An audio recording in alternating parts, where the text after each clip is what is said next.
Hello everyone, this is your all-time favorite journalism teacher coming to you directly from your computer.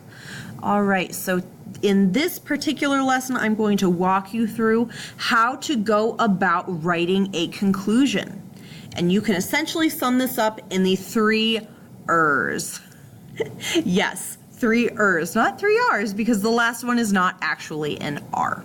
It is a W. So the first step to writing a conclusion is to rephrase your thesis.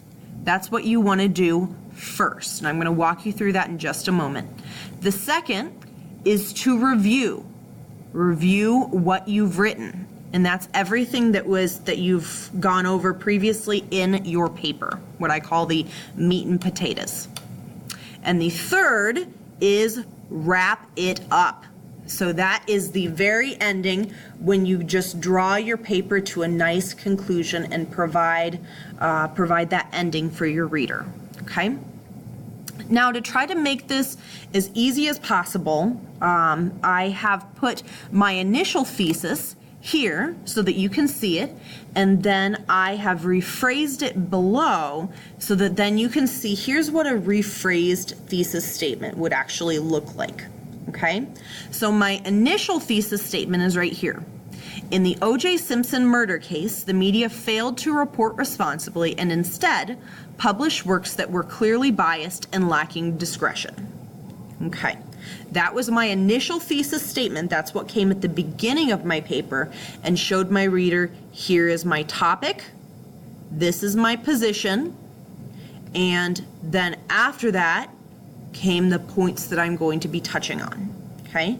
So now the next step is to go back and rephrase it. And note I said rephrase, not restate, because you don't want to just copy this initial thesis statement and put this at the beginning of your conclusion, because that would be quite confusing. Since this is showing the beginning of the paper, we now want something different to show the ending, okay? So my rephrased thesis is down here. It is highlighted in orange. And it is, because of their clear bias and lack of discretion, the media did a poor job of reporting on the O.J. Simpson case, O.J. Simpson murder case. Now note, what I did here is I took my 2 points that I used to wrap up, that I used at the end of my thesis statement before, and I switched those to the beginning, okay? So I ended with these 2 points. Media was clearly biased and lacking discretion. That is how I started my rephrased thesis statement, okay? Then after that is when I established my topic and my viewpoint, okay? So I, again, took all of the information, I just kind of twisted it around a little bit. Now, I take my rephrased thesis, and I put this as the first sentence in my conclusion, okay? Because that is how I should start my conclusion, to show the reader this is the main idea of my paper, okay? And then after that, if you will remember the second I am going to review. I'm going to review what was in my paper. And in here, this is where I review, so follow along with me. There was clear bias that was seen throughout their reporting.